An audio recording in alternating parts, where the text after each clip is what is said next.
अस्सलाम वालेकुम स्टूडेंट्स। आज के लेक्चर में हम फर्स्ट ईयर की पोएम नंबर 8 ओज़िमेंडियास को स्टडी करेंगे। ओज़िमेंडियास दरअसल एक नाम है। इसमें पोइट ने अपनी ज़िंदगी का एक हिस्सा, एक कहानी बयान की है और उसमें से एक बहुत अच्छा सबक इसने हमें दिया है।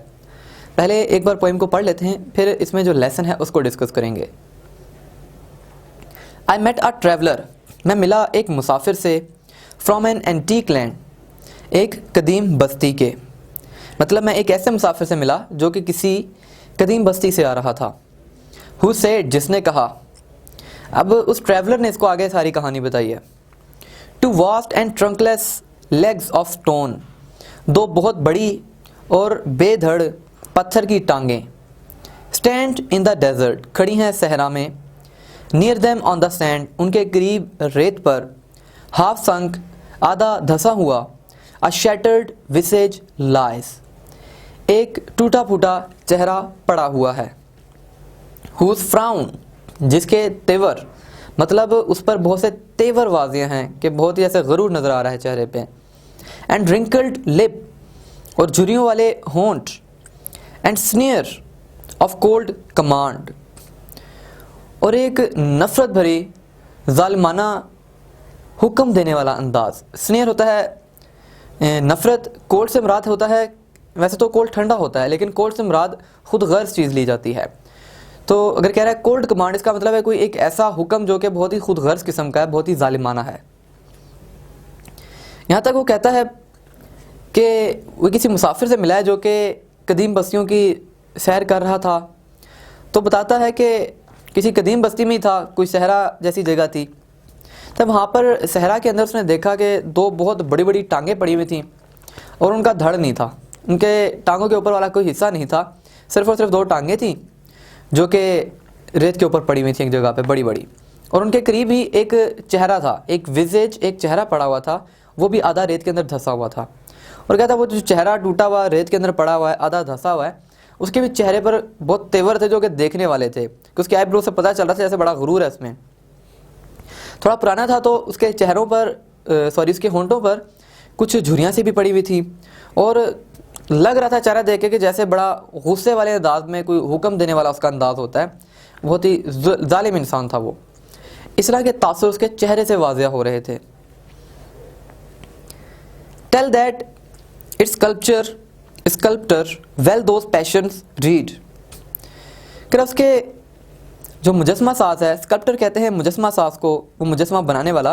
वेल दोज पैशंस रीड, उसने इसके जो ये एहसासात थे, जज्बात थे, उनको बहुत अच्छी तरह रीड किया, उसको बहुत अच्छी तरह वो पढ़ा और समझा। विच येट सर्वाइव, जो अभी तक बचे हुए थे। स्टैम्प्ड ऑन दीज लाइवलेस थिंग्स, जो इस बेजान चीज़ के ऊपर अच्छे से स्टैम्प्ड हो चुके थे, अच्छी तरह से तराश दिए गए थे आप कह लें। The hand that mock them, वो हाथ जिसने उसकी नकल बनाई। एंड हार्ट दैट फेड, और वो दिल जिसने उन सबको भरा, उन सबको महसूस किया। अब यहाँ पर पोएट जो है उसके मुजस्मा साज के बारे में कह रहा है कि जो मुजस्मा साज है उसको बता के वो बंदे ने वाकई में जो उसके एहसासात थे बादशाह के, इसके जो जज्बात थे, उनको बहुत ही अच्छे अंदाज में इसने पढ़ा। कि जो उसको गुस्सा और एक खुदगर्ज लहजा नज़र आ रहा था, उसने उसको बहुत ही एक आर्टिस्टिक अंदाज में एक बेजान चीज़ पे, एक मुजस्मे के ऊपर उतार दिया। तो वाकई में जो मुजस्मा साज था वो भी बड़ा कोई हुनरमंद इंसान था, जिसके जो वो उसने जो तासुर बनाए वो अभी तक उस मुजस्मे के ऊपर बचे हुए थे। लेकिन उसके हाथ में वाकई में कोई बहुत ही असर था और लगता है कि उसका दिल जो है वो वाकई में इन चीज़ों को महसूस करता था कि उसकी इस नफ़रत से, उस जालिमों वाला जो अंदाज़ था, उससे काफ़ी बर्दाश्त कर चुका था, उससे काफ़ी खा चुका था। And on the pedestal these words appear, और जो उसका पायदान था, दीज वर्ड्स अपीयर, वहाँ पे ये लफ्ज़ वाज़िया थे। माई नेम इज़ ओज़िमेंडियास, मेरा नाम है ओज़िमेंडियास। किंग्स ऑफ किंग्स, बादशाहों का बादशाह। याद रखिएगा कि बादशाहों का बादशाह जो लफ्ज़ है ये हम खुदा ताला के लिए इस्तेमाल करते हैं कि वही तमाम बादशाहों का बादशाह है। अगर कोई कहे मैं बादशाहों का बादशाह हूँ तो ये एक गरूर में आ जाती है बात, तकब्बुर वाली बात है। लुक ऑन माई वर्क्स, मेरे कामों को देखो। ये माइटी, कैसे माइटी हैं, कैसे आला अजीम हैं, एंड डिस्पेयर, और मायूस हो जाओ। अब कहता है कि वो जो बड़ा सा उसका मुजस्मा बनाया हुआ था, अब तो सिर्फ टांगें पड़ी हुई थी और चेहरा पड़ा हुआ था, तो पैरों के नीचे जो पायदान था, जो उसका फाउंडेशन सी बनी हुई थी, फिर उसके ऊपर कुछ लफ्ज़ लिखे हुए थे जो कि बादशाह की कई भी बातें थी, इसलिए उन्होंने उसको कोटेशंस के अंदर लिखा है कि मेरा नाम ओज़िमेंडियास है, मैं बादशाहों का बादशाह हूँ, यहाँ पे आसपास मेरे कामों को देखो कि मैंने कितने अजीम, कितने बड़े काम किए हैं, और तुम मायूस हो जाओ कि तुम कभी भी ऐसे ना बन सकते हो, ना ही तुम ऐसा कुछ कर सकते हो, क्योंकि तुम कमतर हो और मैं बड़ा हूँ, मैं आला हूँ। ये उसने एहसासात, ये उसने बातें की, लिखवाई थी वहाँ पर। तो उससे हमें अंदाज़ा हो रहा है कि वो वाकई में कुछ जालिम और बहुत मगरूर बादशाह था कि एक तो उसके चेहरे पे तासुर पहले वाज़ह थे, फिर उसने लिखवाया भी है कि मेरे काम देखो कि मैं कितना बड़ा हूँ, कितना अजीम हूँ। अब आगे शायर कहता है नथिंग बिसाइड रिमेन्स, कि उसके साथ कुछ बचा ही नहीं था। राउंड द डिके, गिर्द उस तबाह हाल चीज़ के, ऑफ दैट क्लोजल रैक, उस बड़े से तबाह हुई हुई चीज़ के। डिके भी कहते हैं एक चीज़ जो तबाह हाल हो, of that colossal rack, colossal कहते हैं बहुत बड़ी चीज़, एक जिसका बहुत बड़ा कद हो, और रैक भी कहते हैं एक तबाह हुई हुई चीज़ को।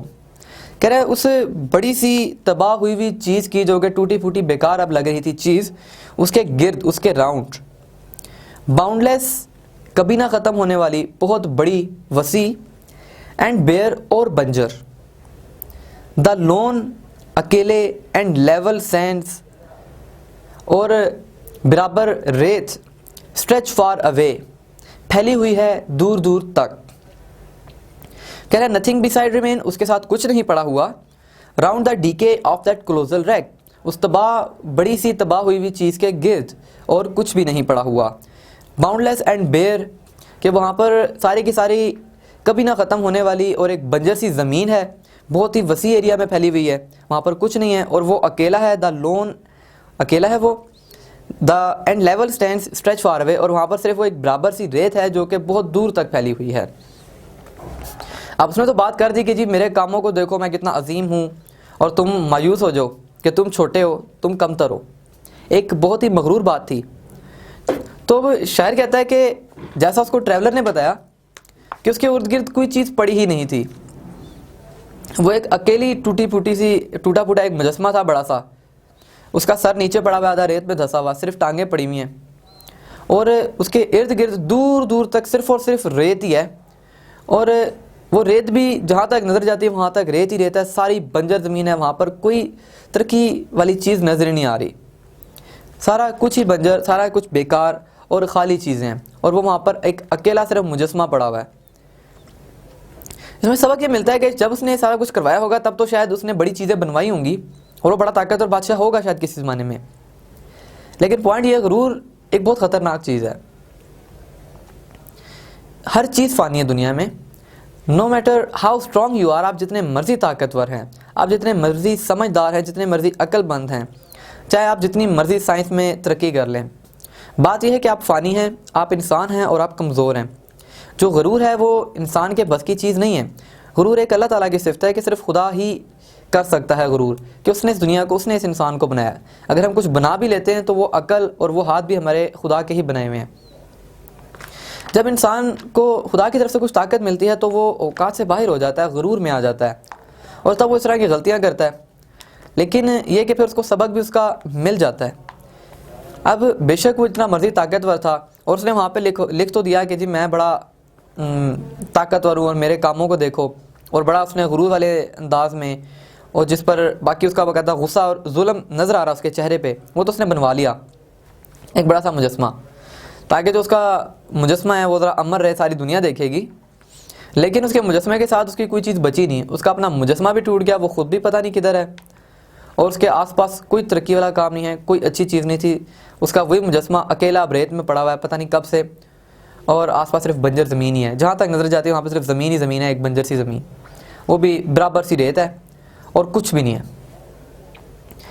यहाँ पर हमारी ये पोएम एंड होती है। इसकी एक्सरसाइज को थोड़ा देख लेते हैं। पहले ग्लॉसरी है, ग्लॉसरी में लफ्ज़ लिखा हुआ है एंटीक। एंटीक का मतलब होता है कोई कदीम या पुरानी चीज़। फिर लफ्ज़ है ट्रंकलेस। ट्रंकलेस होता है बेधड़, मतलब जिसका टांगों से ऊपर वाला हिस्सा ना हो, धड़ ही ना हो। विसेज कहते हैं एक इंसान के चेहरे को। फ्राउन, फ्राउन होता है तेवर दिखाना या गुस्सा दिखाना। रिंकल, रिंकल का मतलब है झुर्रियों वाला। स्कल्प्टर, स्कल्प्टर कहते हैं मुजस्मा साज जो कि तराशने वाला था उस पत्थर को। मॉक, मॉक एक होता है हंसना, मजाक उड़ाना। दूसरा मॉक होता है नकल उतारना। यहाँ पर यह था कि उसने जो उसके गुस्से था, जो उसका गुरूर नजर आ रहा था बादशाह पर, मुजस्मा साज ने उसको एग्जैक्टली उसकी नकल उतार दी। किसके ऊपर? पत्थर के ऊपर। पेडेस्टल, पेडेस्टल से मुराद है जो स्टैचू की बेस थी, जो कि उसका पायदान था। कोलोसल, कोलोसल होता है बहुत बड़ा, जिसका बहुत बड़ा कद हो, बहुत ऊंची चीज़ हो। और रैक, रैक का मतलब है टूटी फूटी तबाहाल चीज़। ये थी आपकी ग्लॉसरी। अब अगर आप इसके मल्टीपल चॉइस क्वेश्चंस को देखिए। द ट्रेवल सा a dash in the street. Traveller ने गली में एक क्या देखा, सॉरी डेजर्ट में क्या देखा उसने? एक स्टैचू। जो ट्रेवलर था उसने एक बहुत बड़ा स्टैचू देखा। इसका जवाब है B. The poet met a dash. Poet किससे मिला? एक ट्रेवलर से। इसका जवाब है A. His name was written on the dash. उसका नाम कहाँ लिखा हुआ था? ओज़िमेंडियास जो नाम था बादशाह का, वो कहाँ लिखा हुआ था? पेडिस्टल के ऊपर। इसका जवाब बनेगा C. The wreck of the statue was, जो वो तबाह कुछ चीज़ पड़ी हुई थी, तबाह चीज़ पड़ी हुई थी उस स्टैचू की, वो क्या थी? Colossal, small, big, little.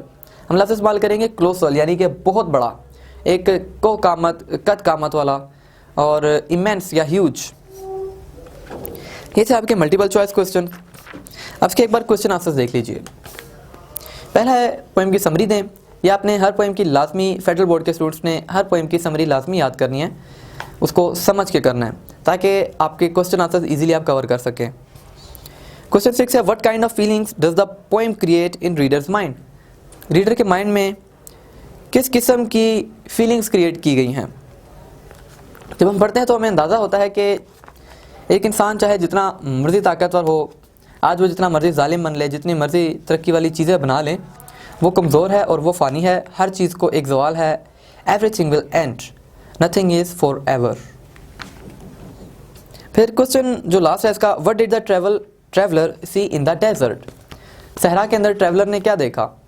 Traveller ने एक बहुत बड़ा उसने देखा कि दो बहुत बड़ी टांगें थी जिनका धड़ ही नहीं था, और उसके पास एक विजेज, एक चेहरा पड़ा हुआ था जो कि रेत के अंदर आधा धंसा हुआ था, और उस चेहरे पर बहुत ही जालिमाना गुरूर वाले कुछ एक्सप्रेशंस वाज़ेह थे, क्लियरली नज़र आ रहे थे।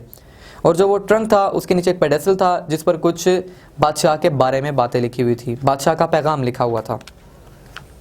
यहाँ पे आपकी ये पोइम एंड होती है। मुझे उम्मीद है कि ये लेक्चर आपके लिए हेल्पफुल रहा होगा।